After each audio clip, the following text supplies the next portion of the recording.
నమస్కారం అండి.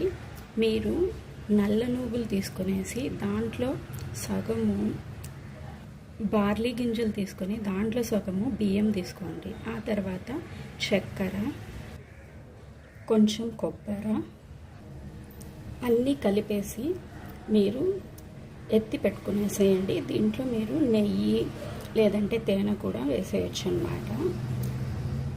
ఈ పదార్థాలతో మనము డైలీ సింపుల్గా హోమం చేయొచ్చు. 9 సార్లు 11 సార్లు మనకు నచ్చిన దేవుడికి మంత్రం చెప్పుకొని స్వాహ చెప్తే మనకు చిన్న హోమం రెడీ అవుతుందన్నమాట. లేదంటే మీరు 108 సార్లు కూడా మంత్రాన్ని చెప్పుకోవచ్చు అన్నమాట.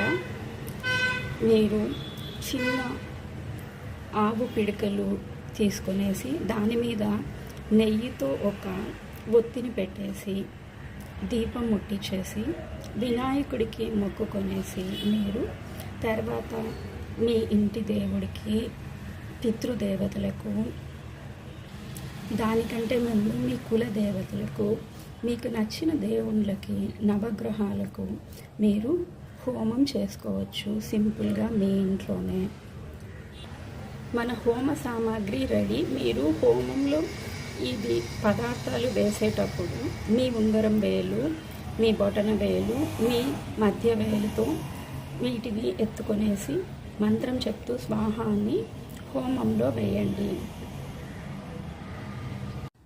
మీరు కావాలనుకుంటే దీంట్లోనే మీరు ఎంత బియ్యం తీసుకున్నారో అంతకి హాఫ్ చక్కెర, హాఫ్ బెల్లం తీసుకోండి. కొన్ని లవంగాలు, నట్మెగ్, జాయ్ఫల్ అంటారు కదా, దాన్ని కూడా కొంచెం పౌడర్ చేసి కలిపేసేయండి. దాంట్లోనే కొంచెం కర్పూరం కూడా కలిపేసేయండి. ఇలా మీరు ప్రతిరోజు మీ ఇంట్లోనే చిన్నగా ఒక హోమం చేయండి.